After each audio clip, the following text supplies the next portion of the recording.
for the pre-show. It didn't even work. There it is. Welcome everybody to the live pre-show.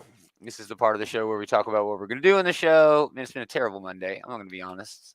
It's going to be honest and not have a great day. Oh, I'm sorry to hear that. It's over now. I had a halfway decent day actually. There you go. There you go.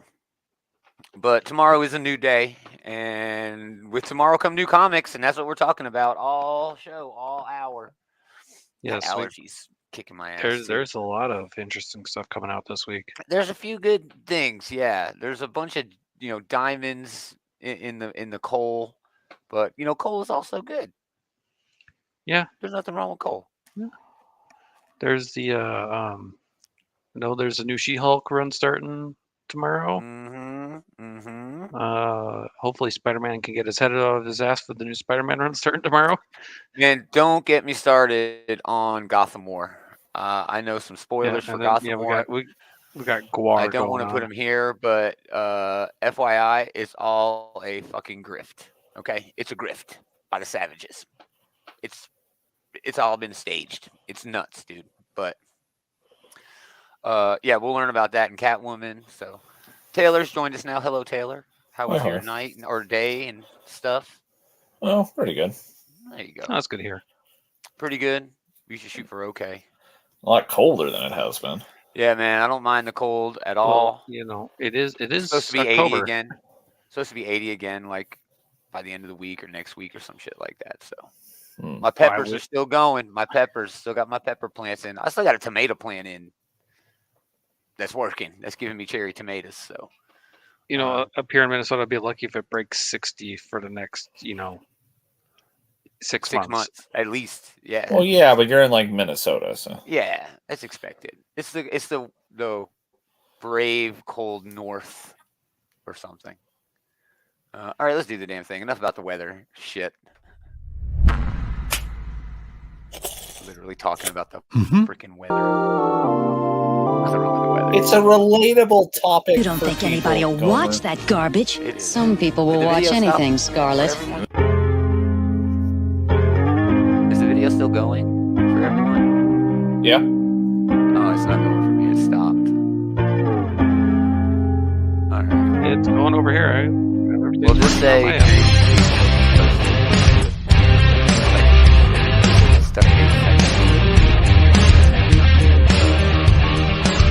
Is it doing anything?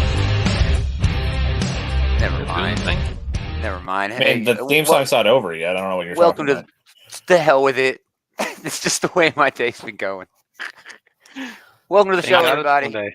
I never noticed anything going wrong. I just heard you bitching about it the whole time. It's so weird. So weird. That was playing on my end. Yeah. I heard everything. Greetings, geeks. Welcome back to another episode of this Geek Comics Out, where Geeky's Comic Book Shit Talk Show. Shit Talk Show. Homer Taylor and Andy kicking it. Best show of the week. It's the preview show. Let's just jump right into it. Chat, if you see something, say something. Let us know what you're reading, what you're picking up, all that good shit. And we'll talk about the book. These are books coming out maybe October 18th. Maybe tonight at midnight. Maybe they're already available. Who knows? If you're in Australia, a lot of the books go on sale Monday digitally. So if you got a VPN, little tip from your Uncle Gomer there. Our Australian friends are already probably looking at these right now. I mean, they can literally be reading these right now. Or anybody who's got a VPN set to an Aussie address. But anyway, we start at Boom Studios because Diamond's silly. Berserker's getting a pen and ink version, which is pretty cool. Man, look, it looks like my entire internet is just trashed. Let me refresh this stupid page. It's not letting any images, then it won't load. Right, then it won't load. Right, my internet is just freaking garbage for some reason. Welcome to the show, everybody. We really appreciate you guys putting up with us. We're experiencing technical difficulties, everybody. Please stand by. Look at this crap. Would you look? Oi, oi, oi. So yeah, we started Boom because Diamond, has blackballed Image Comics because they had the gall to go to a different distributor, and I kind of get it. They want to give the ones who stuck with them higher settings or whatever. Yeah, that's why everybody else is in the other part of everybody else in Diamond. the other. But I You mean, know, man, kind of- it looks like the little mouse that controls my internet has just quit. It was working fine, moments ago. So, wow. Wow. Does anyone else want to share their screen? Is this even Andy, something we can do? Is this even something that we Is can that something do we can here? actually do here? I'm not sure. I don't know, man. Something wrong with internet. I could dive in and then, or dive out and then dive back in, but I don't think we want to do that either. My goodness, what? I mean, maybe at this point it Oh, might be better just to do that, honestly. to do what? Shut it down and turn it back on? Yeah, for you to like dip out for a minute. All right, yeah. Give me a minute. Give me a minute, folks. Give me a minute. So Andy, how's, yeah, I guess we're back to talking about the weather for a minute here, but no. What were your favorite books from last week? From last week. Hold on, let me pull up last week here. I can't remember. I think I really enjoyed the Batman City of Madness. That was a really good one. I think that that was on Dave's top 3. Yeah, Fish Files from Jeff Lemire, always good. The official release of number 2, not the. I'm assuming you meant Fish Flies. Yeah, Fish Flies. Okay. The Hunger in the Dusk, number 3 was pretty solid book. If anybody likes high fantasy, this is kind of Romeo and Juliet meets Lord of the Rings, so it's pretty okay. And then there was this like really offbeat like tie-in American Psycho book. I don't remember who released it. I think it was American Mythologies released that. It was some small publisher. That was actually, I mean, whoever did the art for that did a really good job with the art, but it was kind of this more of like retelling the story of the first movie. Yeah, like why? Yeah, why? I mean, it was offbeat. Why do that? Why do that? All right, I think the technical difficulties are at least on pause, but Berserker's getting a pen and ink. This is the old black and white. Keanu Reeves inspired Poetry of Madness book, right? Yeah, not just inspired. I think he helped write. Yeah, he was at least a co-writer on it. I don't know how much of the actual like quote unquote grunt work he was doing for it, but yeah, he at least was part of the idea team. Yeah. All right, Coda number 2. First issue of this was just all right. It was fine. This is like a second volume of Coda, and it's good. Dune, House Harkonnen. Almost done with that one. The new movie comes out. What is that? Is that not coming out this year? It was supposed to come out in November, but they pushed it back to 2024 now. Yeah. Oh well, they're still on track. Back. Yeah, they're still on track to get a book out. A big book collected in December or January, so that's good. Yeah, that's what I feel they're going to do. Probably get the collection out when the movie comes out. Yeah, that's a good idea. Yeah. Rare Flavors gets a well-deserved second printing. Really fun issue. That was really cool. Sirens of the Don't City. Make a deal with the devil unless you're ready to, take it. Yeah. Good book. And then Wild Zen hits its penultimate issue. So nothing really brand new from Boom, but man, they're still riding that Berserker wave like a mug. I mean, hard to blame them. That book hit like a mug, so it hit really hard. Moon on to DC. Batman Superman's World Finest number 20. This continues. Mark Waid returns to the world of Kingdom Come, so that's something. Well, that's interesting. That might be interesting. Yeah, that might be interesting. Well, Kingdom Come is one of like the all-time like classic stories. Yeah. And Jeff Johns did a little bit with the Kingdom Come Superman and Justice Society back in the early 2000s. But I don't know. I guess since it's Mark Waid, that is interesting. But I don't know how much like story there is in that well. It seems like they told the story they wanted to tell already. I don't know. Yeah, I think so too. Kingdom Come is a very fleshed out story. There's not like any room to insert more into it. So, I mean, if you're going to try, you're going to try. But, Mark Waid is definitely good enough to... Well, I mean, it's... Throw his hat in the ring. He wrote the original, so if anyone is going to go take a crack at this, it might as well be him, Yeah, 100%. 3 Jokers gets collected. That's weird. It's just now getting I mean, is that a new press? I mean, a new.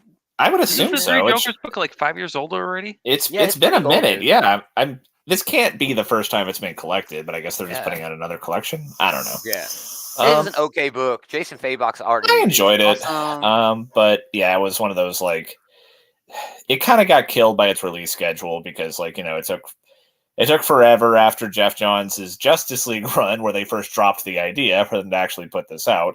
Yeah. And then the actual release of this was really staggered. So, but I did enjoy it. It probably would read pretty well as a collection here if you haven't read this before. For sure. Batman 608 with a foil cover. That's the Jeff Loeb, Jim Lee.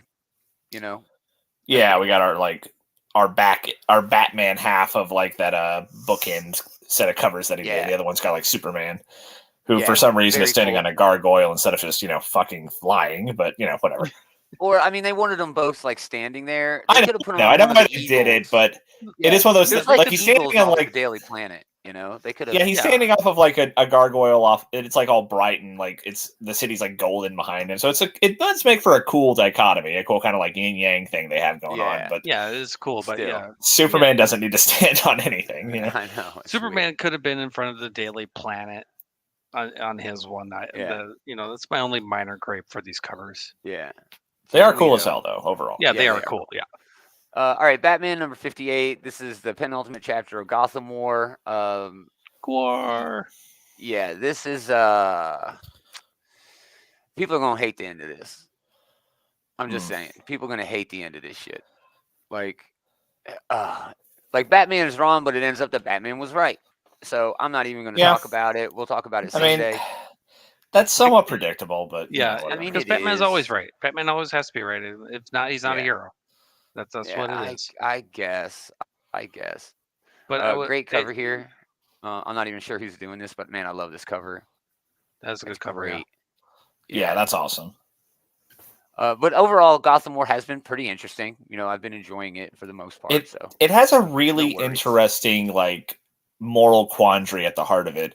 Yes, but one that I'm not sure they've explored with Batman before. No, they kind of cut the legs out of it by just having Vandal Savage show up and just kind of hijack the story, Yeah. They kind of, and that's what's happening. That's what's fucking happening.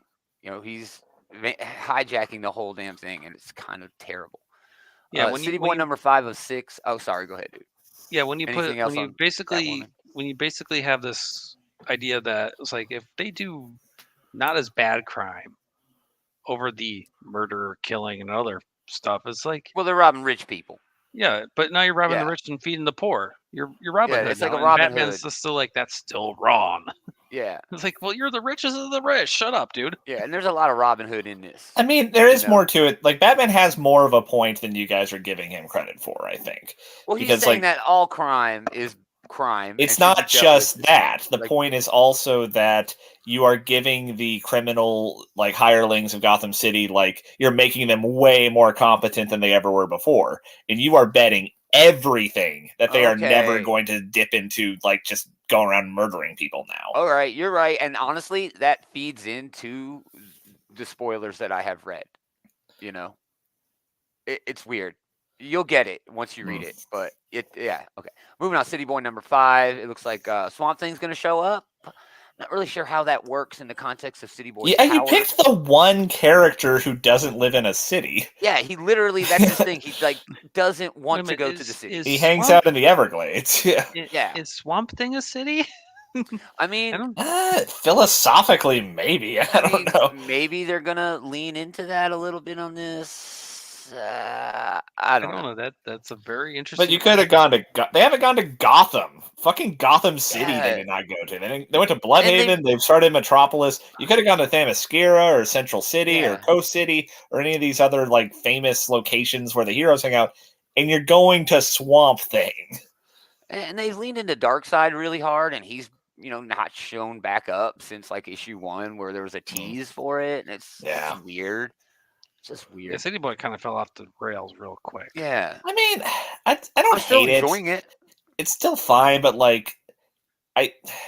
we were hoping for a different direction based off of the premise, I think. Yeah.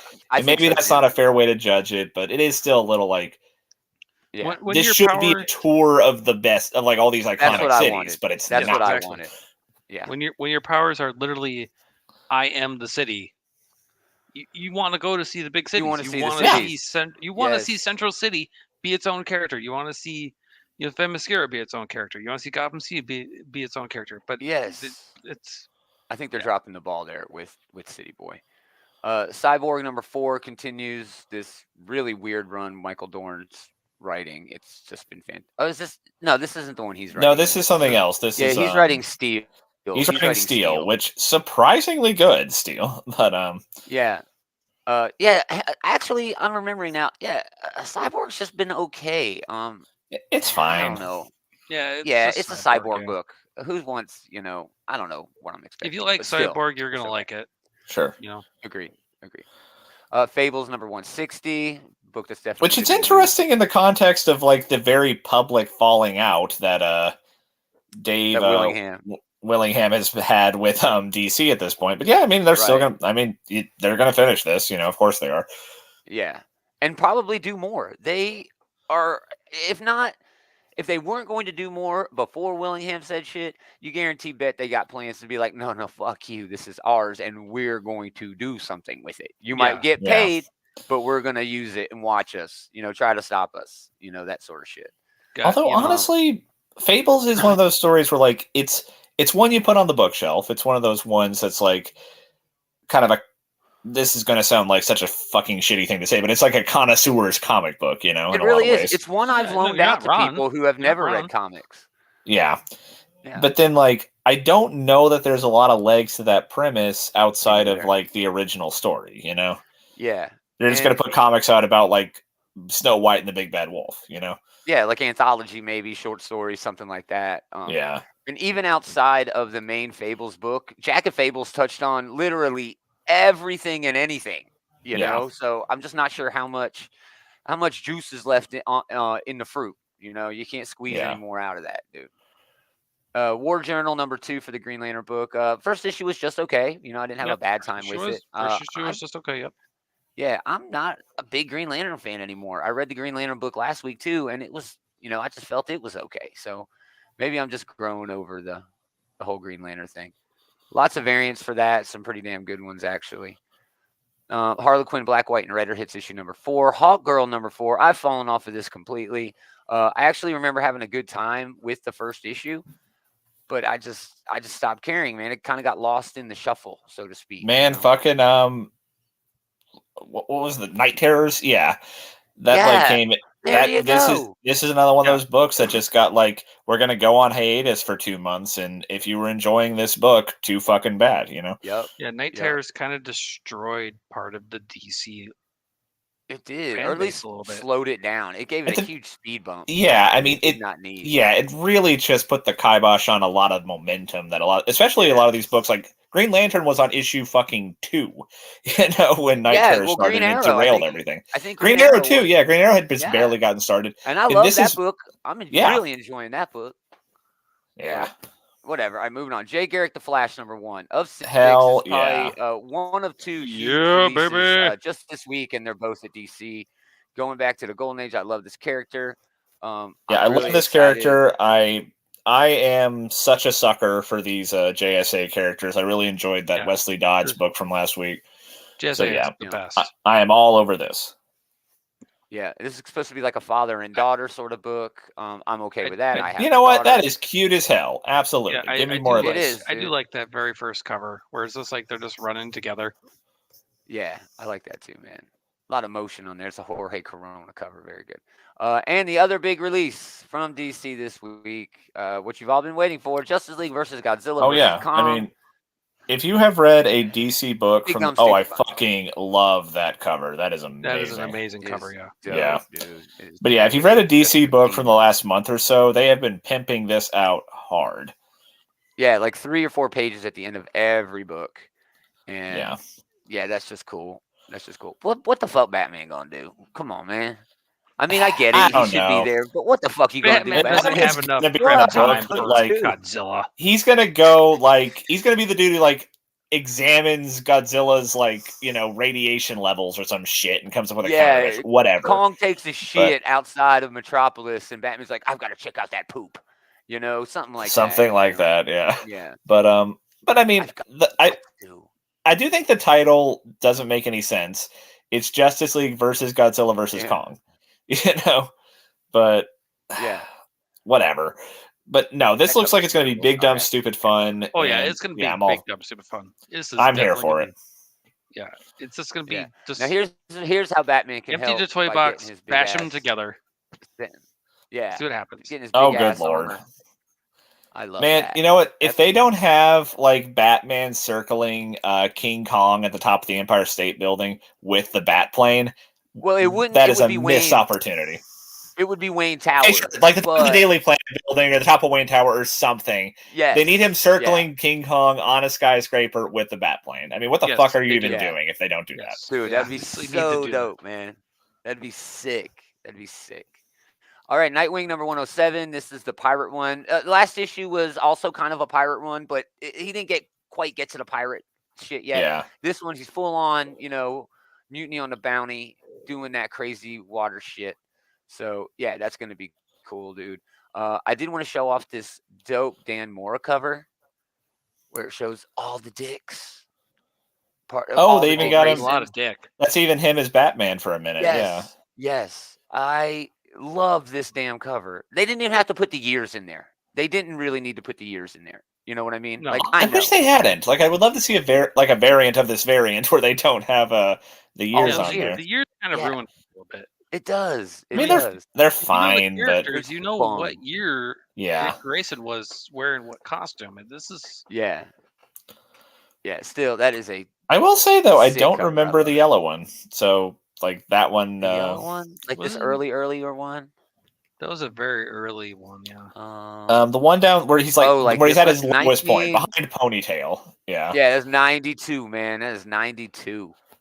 So Lord, we're talking it's hard to keep up with all them pouches they had going on over at Marvel. Yeah. Sandman Universe Nightmare Country number 5. Sandman Universe, whatever. It is what it is. Not knocking it. Just you should leave well enough alone. It was well enough. Yeah. I mean, Sandman is. Yeah. Just Sandman is one of those things where it's on the pantheon. It's one of my personal favorite properties, and top 5 all time, probably. Yeah. Oh yeah. I feel the same way as I do about most of the Watchmen books, where leave well enough alone. You're just gonna dilute the brand. It's fine as it is. Yeah. Yeah. Just stop. All right. Oversized anniversary issue.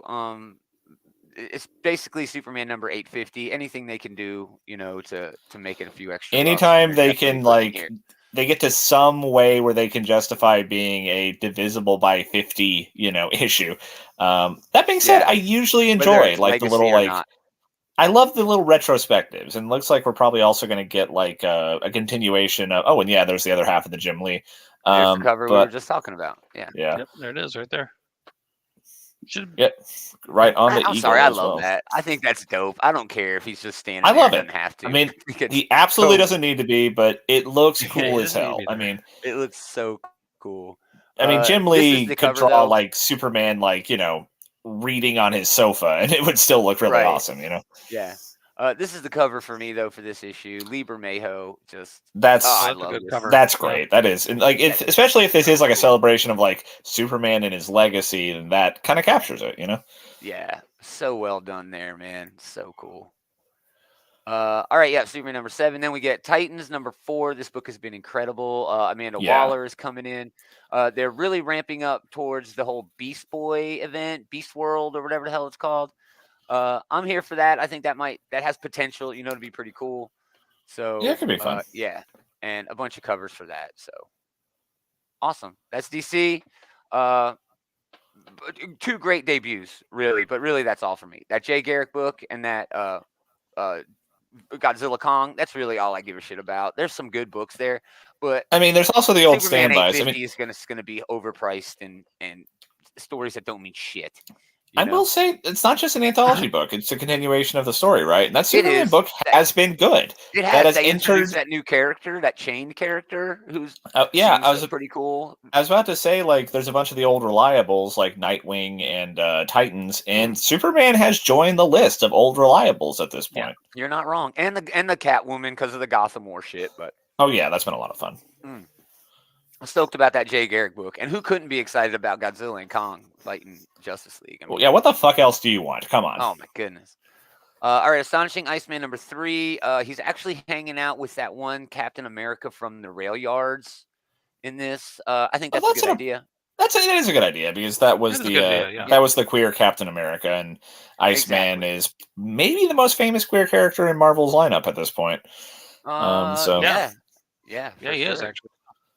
Just yeah. This should be fun. Pretty okay. Yeah, this has been pretty okay. It's been okay. That first issue, I mostly just read to find out how he survived the Hellfire Gala. Right. And I know that now, so that honestly did stifle a lot of my interest here. Yeah, it takes a little bit away from it. All right, moving on. Avengers Inc. number 2. First issue, this was pretty cool. It had to it was dope. Do a lot of first issue work. So I'm hoping that this next issue sort of rolls into the story a little bit harder. But man, making Wasp like part of like a spy caper here is really fun. It was really cool seeing her like, fight her way through a pretty shitty situation that she found herself in, and I am enticed by what the hell is up with not Vision that she's hanging out with now. Yeah, it's pretty cool. Yeah. So fun book there. Children of the Vault number 3 or 4. Man, again, we said this last night talking about Fall of X.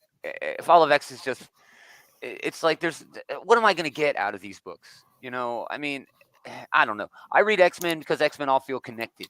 That's why I like reading it. It all feels disjointed now, and I'm not enjoying a lot of the books that were really good are still really good, but this is definitely one of the lower tier X books. I mean, it's whatever. Yeah, for sure. Crypt of Shadows number 1. Kevin Scott is writing this with Steve Orlando. It's going to be 2 stories. It's just a Halloween sort of thing. I mean, Al Ewing appears to be on it. Declan Shalvey. So yeah, dude. Okay, so this is their Halloween anthology book. Exactly. Yeah. Ewing, Scott, one out Orlando, every year. Shalvey, I mean, Daily. If you've never picked up a Halloween anthology, it's much like other anthologies, but spooky. So yeah, it's spooky. But it is spooky season, so you either like that or you don't. So it's whatever. Yeah. Oh, but here we go. Yeah, Daredevil. And yeah, it is spooky season. Daredevil number 2. A little bit of static out of the first issue where there was some accused anti-Semitism with the villain that they created, which Taylor and I both agreed was like really scary and kind of fun. But that's not something I picked up. I mean, I don't want to speak out of turn here, but I didn't pick up on that at all. The creators it was a demon with a beard, so the creators have apologized for any mistakes that they may have done, but then said this in no way was taken from any of those stereotypes or tropes or whatever you want to call it. And I'm not sure if Marvel made changes or not. I didn't see any of that. I mean, I heard about it and I read the book. I didn't see. I mean, if they did do that accidentally in the first book, it was definitely unintentional because I didn't. I mean, Saladin Ahmed is a fantastic writer, and I don't think for a second he would do that sort of thing on purpose. So intentionally do something like that. So and it is a shame that first issue was amazing, and I'm sure this one will be too. Yeah, it was really, really good. Deadpool Batter Blood wraps with issue number 5. Ghost Rider 19, coming off of the annual. I'm expecting this to be good. Benjamin Percy's been nailing it this year. So, yeah, there you go. Ghost Rider. I mean, it's all the way up to issue 19. Yeah. You're either on this or you're not. Ooh, Doctor Strange showing up again. That dude been everywhere this month. Doctor Strange is the most prolific supporting character in Marvel, and he always has. Yeah, he can just basically insert him into any storyline. Basically, got some mystic bullshit going on. Call in the Doctor. All of a sudden, it's like, hey, look, there's otherworldly bullshit happening. We need Doctor Strange. Yep, we need Doctor Strange. Incredible Hulk number 5. Philip Kennedy Johnson, Vita Ayala doing a Power Man backup story in this one. So Yeah, Why the fuck is there a Power Man backup story? I have no idea. I have no clue. A backup story featuring a surprise guest character to honor Latin and Latinx characters and creators. Yeah, okay. That being said, this book is really awesome. I'm enjoying the hell out of it. I love the whole monster of the week angle they've been doing with these with this opening arc. So yeah, I definitely recommend this one. Yeah. Nice book. Love that variant cover there. Yeah, a bunch of fun variants. Invincible Iron Man number 11. Reforming the Hellfire Club under Kingpin, who is now basically not a member of the X-Men, but mutant adjacent.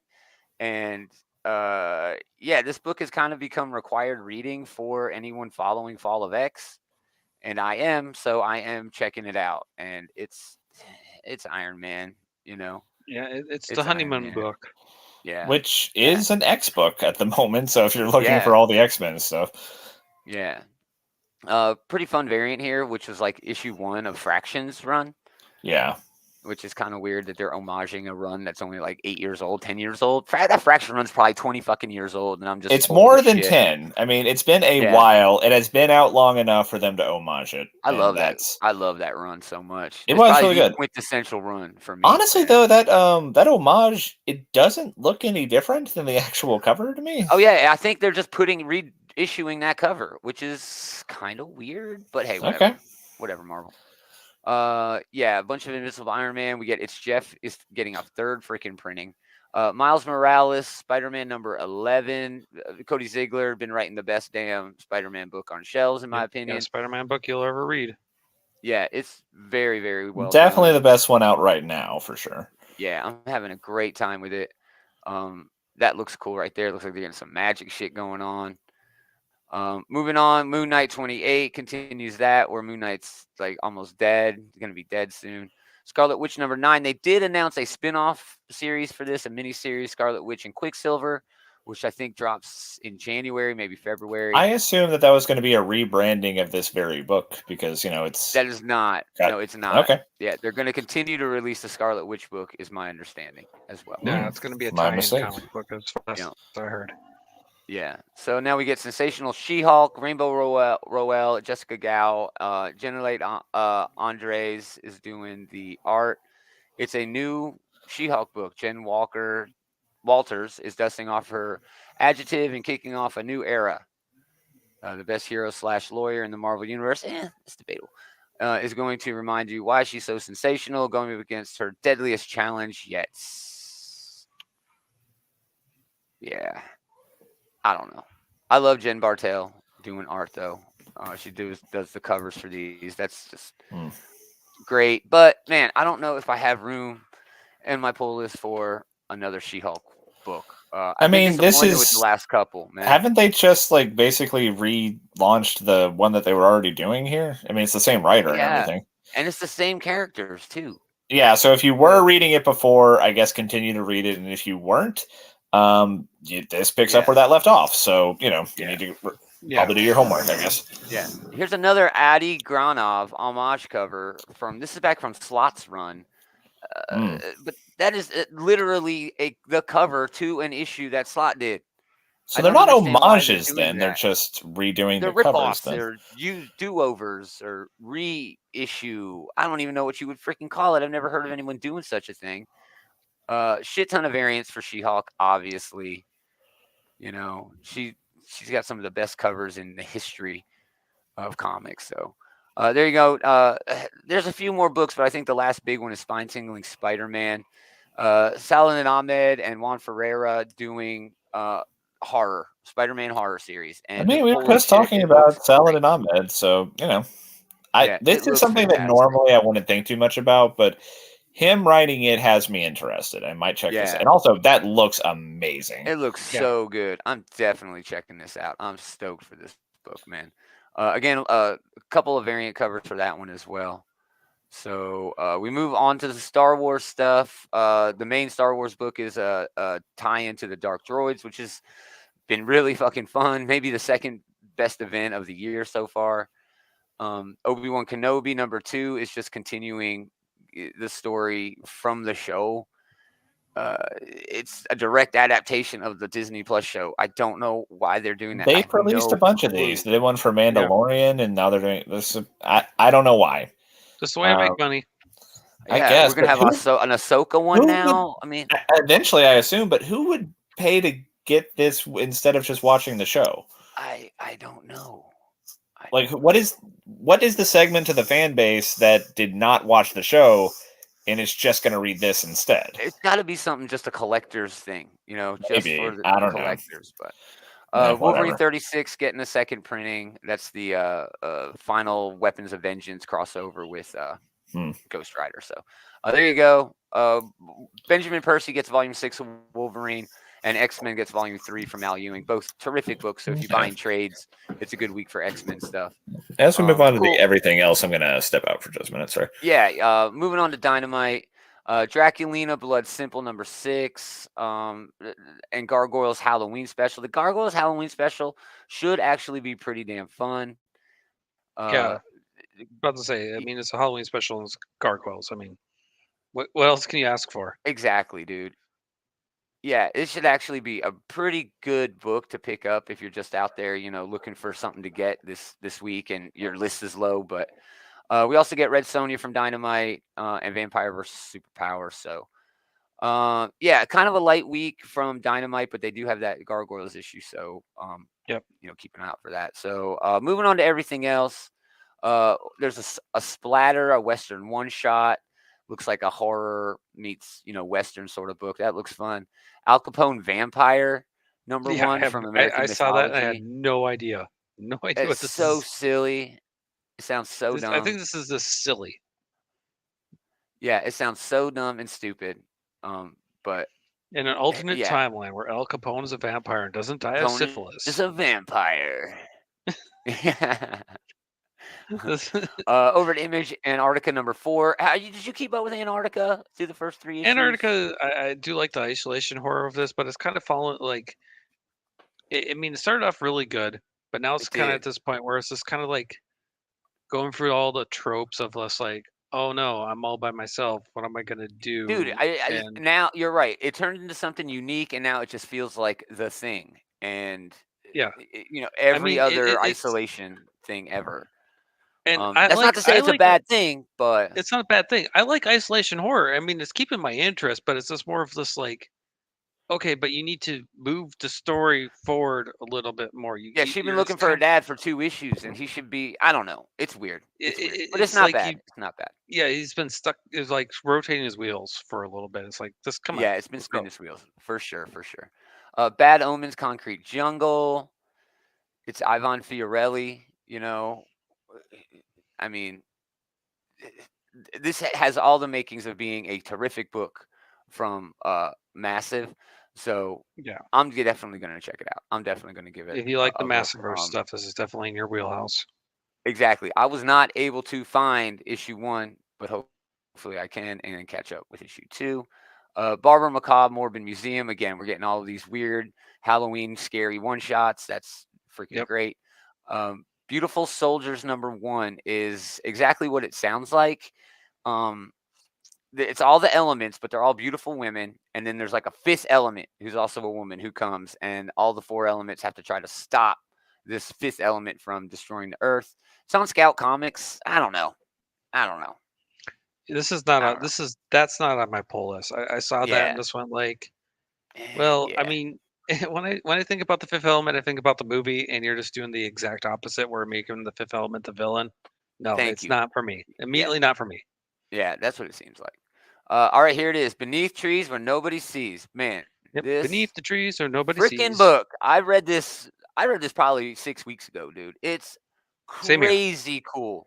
Crazy cool, right? In fact, if you want, there is a review preview, no spoilers tomorrow, on the Outright Geekery group page that I'll be doing with this book.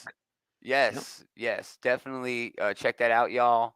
Man, how do I explain this? It's like this PBS daytime meets like Discovery Channel nighttime. It's like true crime meets Sesame Street. It's freaking weird, dude. The best way I can put this is if you go to a doctor's or dentist's office and you see the little kitty table, and you got those highlight books, Yeah. except there's murder in them. Yeah, except murder. Yeah. Except murder. Dexter meets Richard Scary's Busy Town. That was a good way to put it too. So yeah, very fun book. Do not miss out on that. This is going to be one people be talking about. Over at IDW. It's really good. Yeah. Yeah.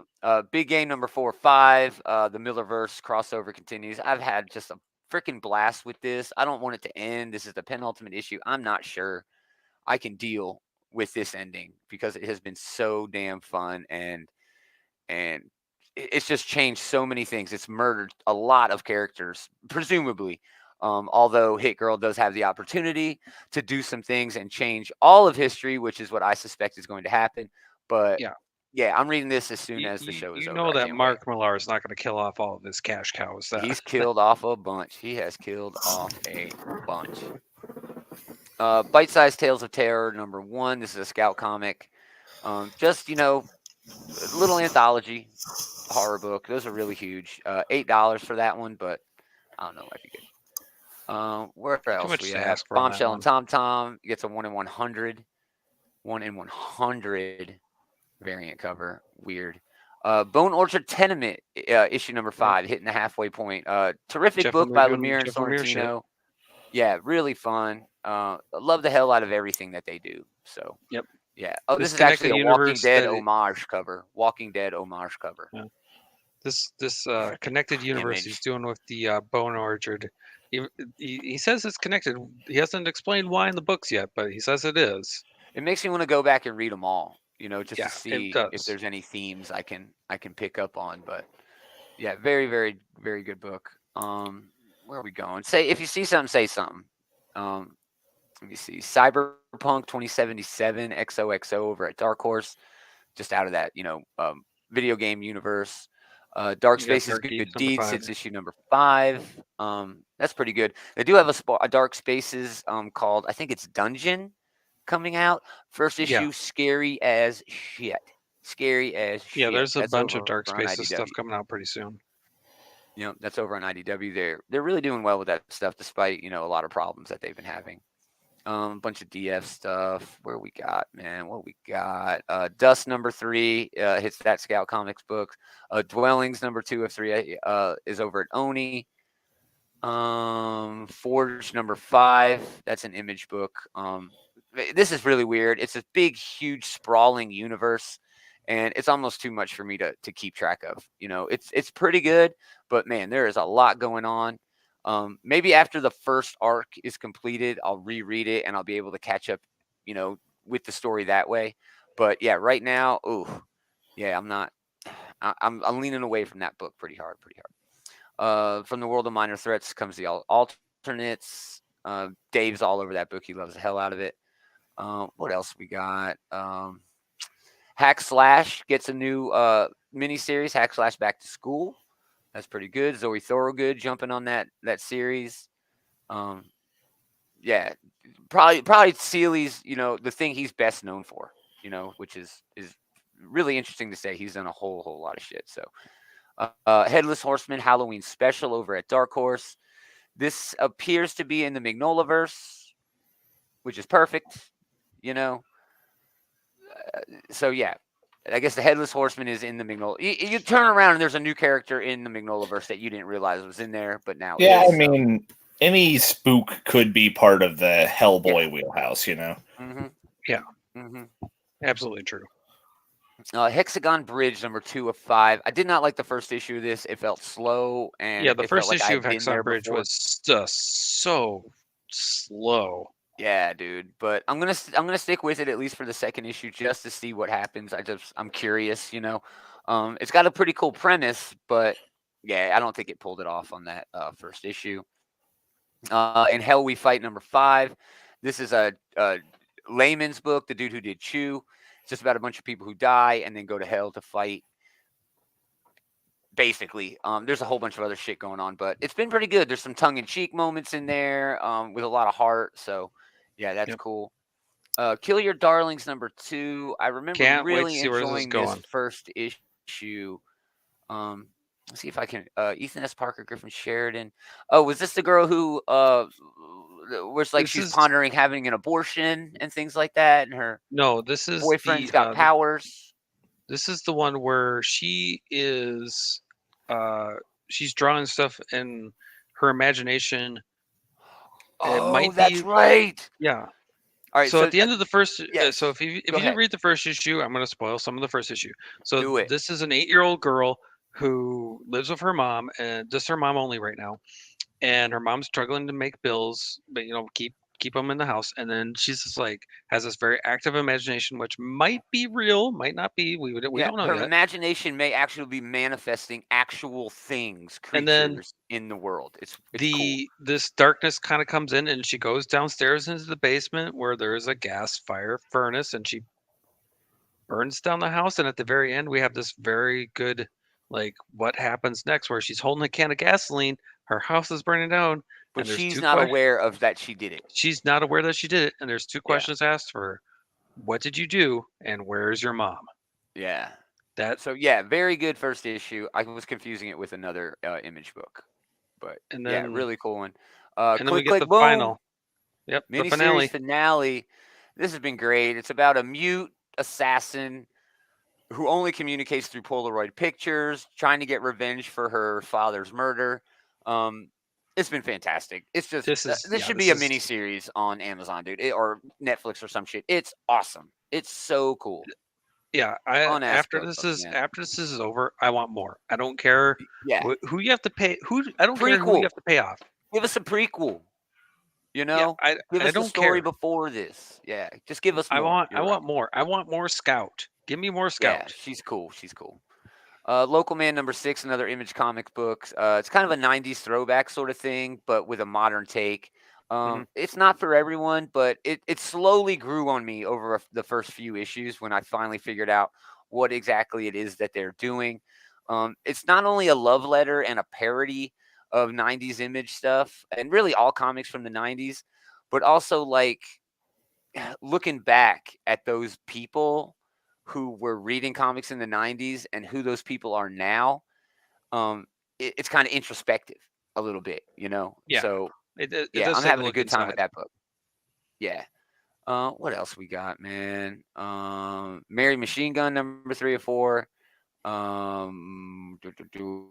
Mother Russia #2 of 3. This is on CEX.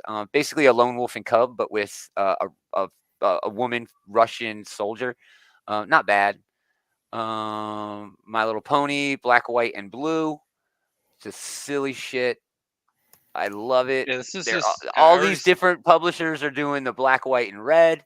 They're like, nope, we're MLP. We don't do red. And it's just a really fun, tongue-in-cheek little thing, And Misty's first pretty solid meta joke, to be honest. Yeah, it is a good joke. Yeah, it's pretty funny, dude.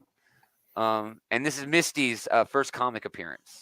I have no idea who that is, but hey, every whatever. pony's favorite blue pony. I am not a brony. I am just like brony-centric. I just know what's going on. I'm like if a parent had a kid who actually watched My Little Pony. Well, I was actually about to ask if that was the case. I didn't know if your daughter watched it. That is. Well, she's more of a fan of, and this is weird, of the comics. I always pick up the free comic book day My Little Pony stuff, and she loves thumbing through that. She prefers her own videos, but if you put it on My Little Pony, she won't like turn it off. She'll be okay with it. Getting 2 variant covers for that, by the way. Opus and Ashes one shot. I'm not sure what this is. It's on CEX Comics. 2 best friends, one overbearing mother, trapped with no heat in a cabin during a blizzard. They struggle for life. Gripping thriller. So there you go. Sounds okay, actually. Oz Kingdom of the Lost #2 of 3. This is on Zenoscope. Really great cheesecake there. I'm sorry. Really great cheesecake. Moving on. We're getting close to the end here. We do have the Rick Hunter issue #2 coming out over at the Robotech. Rogue Sun #16 from that Massiveverse stuff. Rumpus Room #2 on AWA.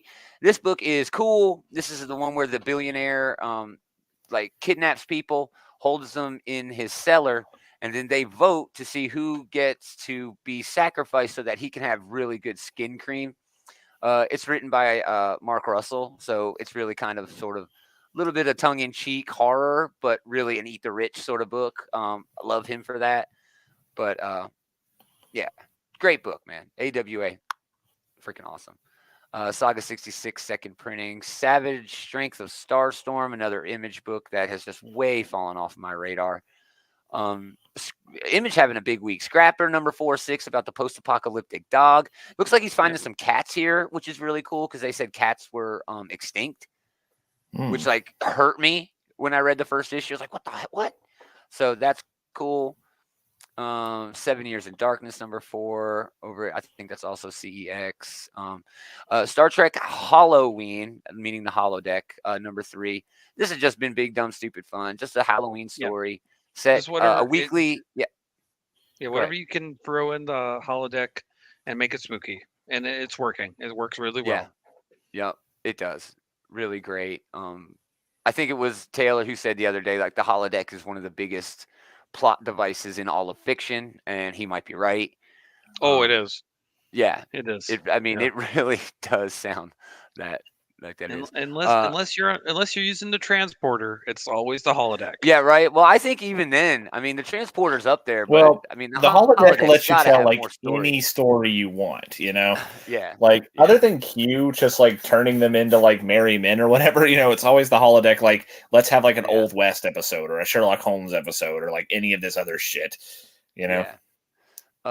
Another book, subgenre number 1 over at Dark Horse, Matt Kent, Wilfredo Torres. A man is living 2 lives. He's a private detective in a dystopian cyberpunk future, trying to solve a triple murder.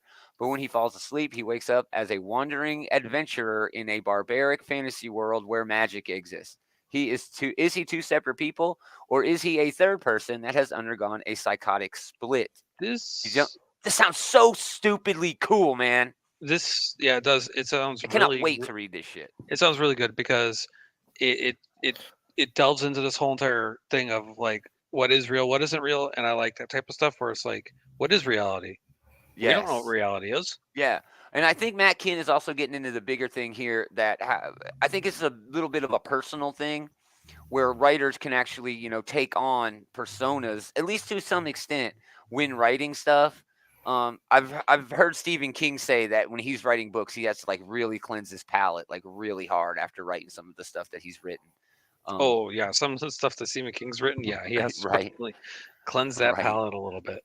Yeah, so I'm really looking forward to this. Love that typeface there. Subgenres going down. That is really cool. You know, especially with considering the theme of the book, the plot. Yeah, that's cool. That's cool. Yeah, we get 2 covers for that one too. Swan Songs, number 4, just fantastic book from Prince. Pardon me, W. Maxwell Prince. It sounds weird when I say Prince. But Swan Songs is all about endings. You know, it had the end of the universe, end of a marriage, end of a life. And this one is the end of a sentence. And he gets out of prison only to find himself totally lost in a world of crime. Prince is just great with these sort of one-off stories where he can take a theme and apply it and then leave it. And he does it great with his other book, and this one is just cool, man. Ice Cream Man and now Swan Songs. Give Prince more. Give W. Maxwell Prince more stuff to write. He's amazing. We're getting close to the end here. We're getting The Man from Maybe, number 1. This is more a Shaky Kane's work over at Oni Press. I mean, his work is very unique. You know, just that cover work, this cartoon work is just really fun. And he does a lot of off-the-wall stuff. So, yeah, I'm looking forward to this one over at Oni. I'm going to give that a look for sure. A lot of covers for that. Pink Elephant, number 3, over at Sumerian. Time Before Time, number 28. This book that just will not stop. Basically, I mean, and it may have changed since then, but when I was reading this book like a year or 2 ago, it was all about mafia, organized crime, using time, you know, time travel.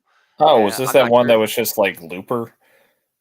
Yeah, it felt a lot like Looper, dude, but it had to have changed by then, you know, or by, you know what I mean? It's 28 issues now. So there's got to be a whole lot more going on. It's one of those books where, like Undiscovered Country over at Image, a book I just fell off of that I really think it's time that I try to catch up. So I'm going to do that. TMNT Ongoing is issue number 144. What else? Tomorrow Girl Beach Off special. Yeah, that seems like a like a cheesecake. What else we got here? And I think that's it. We could get Victor Crowley's Hatchet for a Halloween special. Walking Dead over at Image because, you got to have Kirkman or McFarlane. And we got Kirkman this week. Watership Down graphic novel. Might be okay. It's $27. I mean, it stayed in the zeitgeist, so just if you haven't read Watership Down before, here's a chance, I guess. Yeah. It's better to probably classic. read it in like this than it is issue by issue. Yeah, it is a classic. And sorry, hold on. And, what happened? Yeah, I'm looking. Yeah. So, a lot of really great books this week. A lot of mainstays coming from Image, not really a lot of new stuff. That subgenre book, I'm really excited about it. Yeah, but I mean, really, it's all about that DC shit with Garrick as Flash, and and Kong Godzilla and the Justice League, dude. Holy shit! Yeah, it's gonna be really should be fun. Plenty of old reliables like Ghost Rider and Superman, Titans, Nightwing. Yeah, the amount of books missing from over here at Marvel is kind of disappointing. I mean, they're giving us great books, but nothing new, and that's fine. Daredevil number 2. She-Hulk. Sensational She-Hulk. Oh, and that new spine-tingling Spider-Man. Yeah, the haunted Spider-Man. The horror book. Spider-Man. That looks pretty. But I'm definitely looking forward to Daredevil the most on their end of things. Yeah, for sure. Me too. Awesome. Yeah, well, that's us. We're going to talk about all those books on Sunday, guys. So please come back. Thanks for hanging out now. If you like what we're doing, check out the Bullies. I think they did a show last night. They may have skipped it. I was so busy today that I, one-legged man in an ass-kicking contest, and I was losing. But check them out. Leroy and Eli do a pop culture show. Whole lot of fun. Get links to everything they've got going on and everything we got going on over at OutrightGeeky.com. Links to the socials, all the audios, all the videos. The group, no bullying in the group. Go over there, check it out. Andy's going to do a review of a no spoiler review of the tree.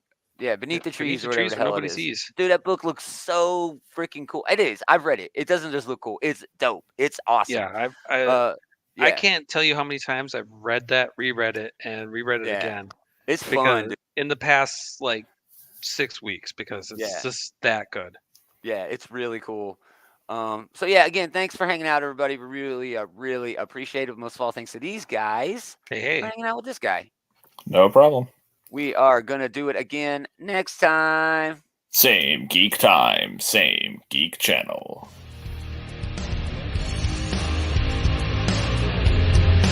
Captain.